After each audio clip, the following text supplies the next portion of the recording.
Hello lovelies, my name's Feta and welcome to Fable Academy, where adventurers old and new learn from the best, but usually the worst. Quick poll for everybody in the chat, raise your hand if you first learned of the rules of the internet from a friend online like it was some kind of urban legend.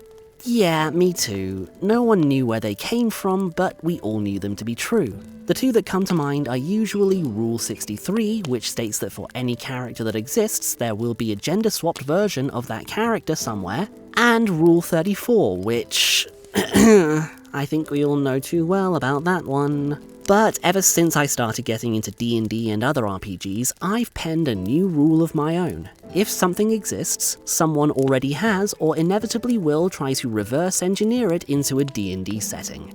And I mean, if you think about it, it makes sense. All of the best adventures with powerful characters going on a mission do lend themselves to a D&D campaign structure, complete with arcs and evolving situations. You've got Lord of the Rings, The Walking Dead, hell, my doctoral thesis one day will be a 4,000-page dissertation on how all the best Marvel TV and film titles are just D&D campaigns, with at least 2,000 of those pages being dedicated to Agatha all along. You cannot convince me it's not an Oops All Casters campaign, complete with one player killing off their first character to replace them with an edgier one. But of all media forms I've seen jerry-rigged into D&D games, nothing beats anime.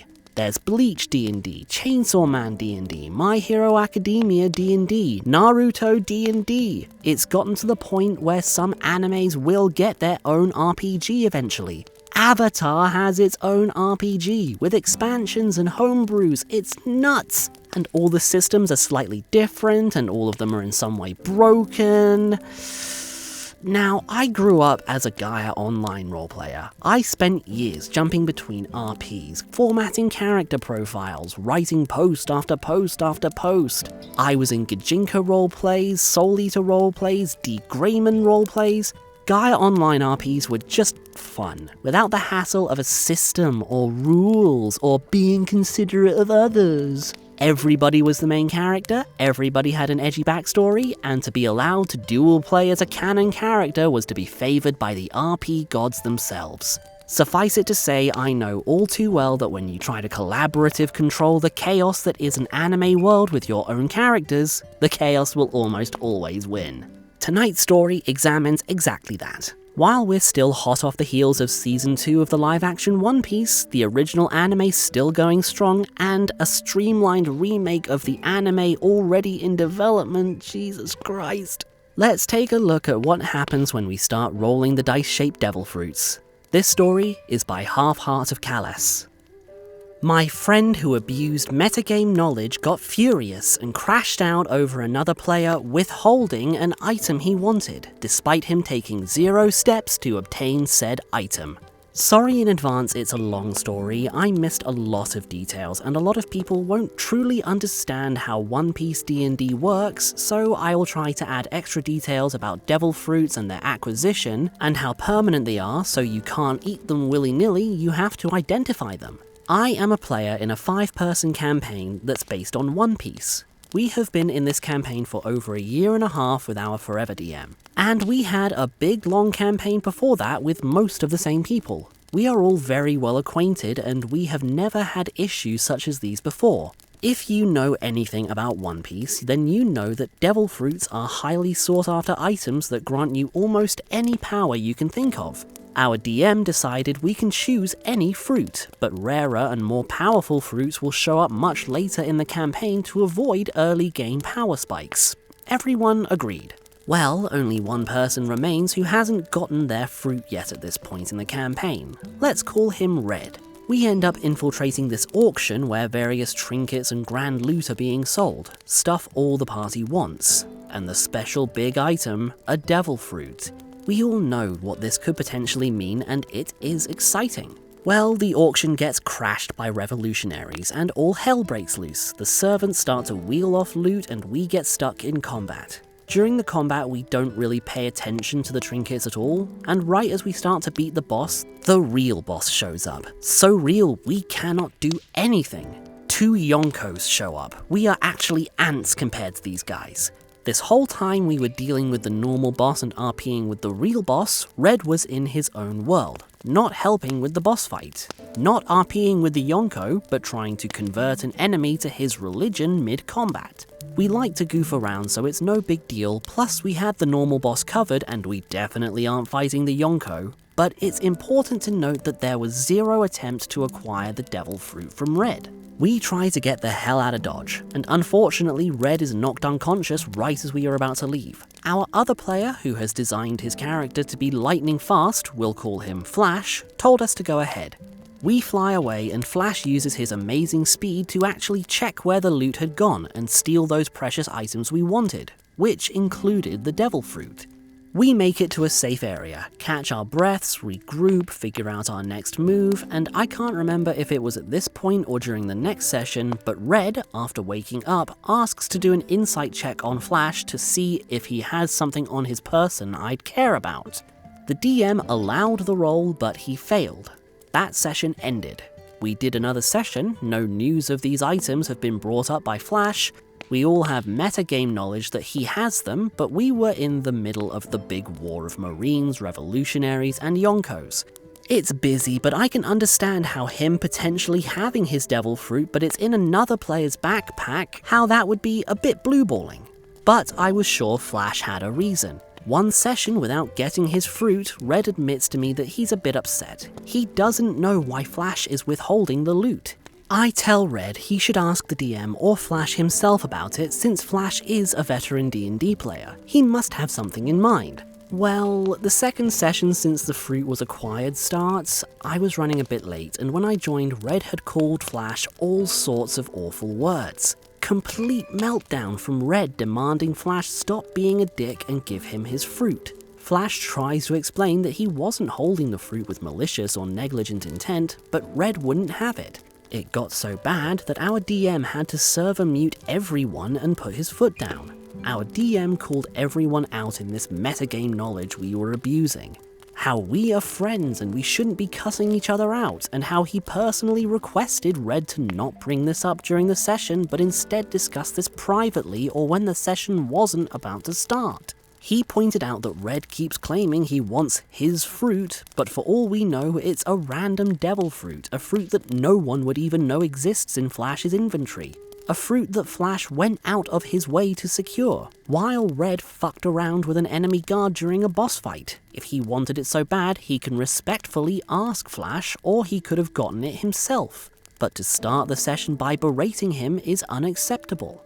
Our DM said he was going to unmute us, and the first thing he wants to hear is an apology. He unmutes Flash, and Flash immediately gives an apology, explaining he wanted to wait till the chaos was over and give Red the devil fruit in private along with a roleplay moment of dialogue. He had always planned on giving it to him, that's why he picked it up in the first place. It may have been misleading to not immediately reveal the fruit, but he wanted to make it a big surprise.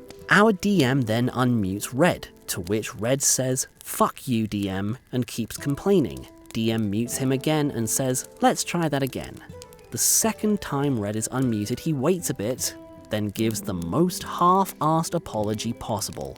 I am livid at this point, because he started this major shitstorm over something so easily avoidable and berated our DM along with our friend Flash, who is nothing but wholesome every session and has been for years. He crosses the line, then refuses to immediately apologize, while Flash, who I think didn't mean any harm, genuinely apologized. And then the DM decides to start the session after I just witnessed this behavior from my fellow player, and now we go on like nothing happened? It was hard to ignore that. The vibes were ruined. I was upset. As the session goes on, I notice Flash is doing a great job of getting in character despite having that heated moment with Red. It inspires me to try and move on as well. But during that entire session, Red maybe only said 3 things. He was on his phone or had another game on in his background. First round of combat, it was his turn. He takes 30 seconds to reply and says, "Is the boss still up?" revealing that he doesn't care about the game at this time. I can't believe he did all that, killed the vibe, and then just didn't really play for the rest of the day. It's been 3 days since it happened.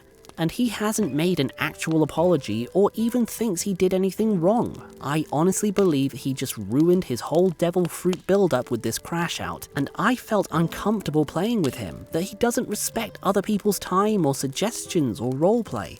Like, I can understand really wanting your precious power up ASAP and you finally have it within reach, but you don't just join the group call and start flaming the homie right before the session starts. This was so avoidable with communication, and even if he got it, it makes no sense to eat a random devil fruit without confirming what type it is.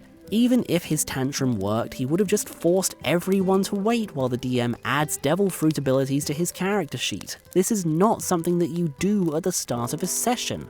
Like, no matter how you put it, him having his power is still weeks out. We have to identify the fruit first to justify eating it, and we have zero means of identifying the fruit.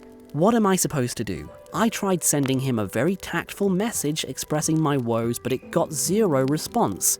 I don't know if my DM knows how to handle this either. I kind of wish he would actually apologize and just realize that wasn't cool, like Flash extended an olive branch, so why can't it be reciprocated? I don't know, as you can tell, I'm very salty. I usually don't cling onto BS this long. In fact, Flash seemed to be much less upset about it than I am. But I loathe the idea of going to next week's session feeling like this drama may still be present. It's supposed to be fun. Edit. It's been a few days now, everyone has had time to calm and digest things. I had good points from both perspectives of things from everyone's comments, and I finally reached out and got a deeper dive into Red's mindset. I can relate to his side of things more now. There were mistakes made by everyone, either by lack of communication or poorly chosen words resulting in miscommunication. It seems like everything is getting better though. Thanks for all the input, everyone. Edit 2. I wrote this while I was pretty upset, so the tone is harsher than I'd write it now. I'm leaving it up for context, but I recognize we weren't completely in the right either. I also fixed some grammar errors if I felt like it, and also removed the TLDR because honestly, hard to see only part of the picture here. Also, I messed up, it was a little over 1 session without the fruit, not 3 whole sessions. Okay, so just because we're all probably thinking the same thing about how the devil fruits by nature could just create a massive lack of power and utility in characters that don't have them, which could have led to Red's Crashout here, I did find this little explanation from OP in the comments that I'm gonna read now. In the One Piece universe, a devil fruit is a great bonus, with a detrimental effect of being unable to swim and weak to sea stone weapons. But haki, guns, blades, and fists can be mighty without devil fruits. At the start of the campaign, everyone was free to pursue either the art of devil fruit or focus on haki. If you focused on devil fruits, you got to choose your top 5 from a list of devil fruits. Our DM warned us all that the rarer the devil fruit, the harder it would be to obtain. Understanding that warning, Red chose 5 legendary/mythical tier devil fruits, and he was warned he will undoubtedly be the last one to find a devil fruit since he chose only the strongest and rarest of powers. One of our other players only just found his devil fruit maybe 15 sessions ago, and this one turned him into a dragon. I, for one, refuse devil fruits and am haki focused. I haven't acquired a single legendary haki feat, and I probably won't for another 60 sessions. Getting a legendary fruit this early might be like getting the spell Wish early. I don't know, maybe that's a bad comparison, but he's plenty strong without it, and we still have a long ways to go. I understand he really wants it, but you don't just crash out on your friends over something that can be solved, and he is metagaming. For all we know, it's just another common fruit. The only reason we think it might be his fruit is because the description of the fruit matches like the actual show version of the fruit. Yeesh. When you're thinking about stuff like 60 sessions ahead of where you are, you know it really is One Piece. Jokes aside, even if the devil fruits mechanic is somewhat balanced with the weapons and haki abilities, this is still a very broken mechanic that immediately fosters main character syndrome. Everyone knows that in One Piece, the characters that have devil fruit powers are the coolest, so people are always going to be waiting to get them. If Red is expecting to receive a legendary level power, even if he has to earn it by waiting dozens of sessions to achieve it, he's always going to be waiting for it until he does get it. Plus, what happens after he does get that legendary power that's stronger than even turning into a dragon? Will any character in the party have grown to the point where they can match his abilities with their less powerful devil fruits or hakis or weapons, even with the power scaling and growth that comes in the sessions between then and now? I know OP and DM admittedly weren't entirely in the right here, and I know the tensions have calmed down and we're not seeing Red's POV that seemed to win OP over in the edits, but it still feels like this was a problem waiting to happen, and it is a little bit everyone's fault. Red was absolutely metagaming the whole way through, and it was presumptuous of him at all to say, "That's my devil fruit, it must be my devil fruit, I'm the only one without a devil fruit, so it has to be mine, now give it to me right now, no matter what's happening, I'm entitled to it and I'm waiting for it, just give it to me and I won't play until you do, fuck you DM!" Seriously, at that point I would have said he was acting too childish to be trusted with a mechanic like this and kicked him from the table no matter how close we were as friends. But when you're dangling, "This could be my big power item" in someone's face after what seems like dozens of sessions already, he's bound to be at least excited. Flash handled most of this like a champ and did his best to keep things peaceful and civil, but while I don't agree with what Red did, I do see why he would be likely to do it. If you ordered the souffle at the start of the meal and saw the chef put a souffle on the counter, but no one was bringing it to you for like 10 minutes, 15 minutes, 20 minutes, regardless of what reasons the waitstaff gave you if you asked them, then you'd probably get frustrated staring at your souffle from across the restaurant and not getting to have it yet, even if you're only assuming it is your souffle at all. It doesn't mean you get to flip the table or go over and grab it yourself, especially if there's a war going on in the restaurant, but clearly there's been a breakdown in communication here and someone's gonna call the manager. But if you start swearing at the manager, expect to be thrown out of the restaurant next time. But that's just my thoughts on this story. What do you folks think? Let me know in the comments and I'll see you again real soon for our next lesson in Fable Academy.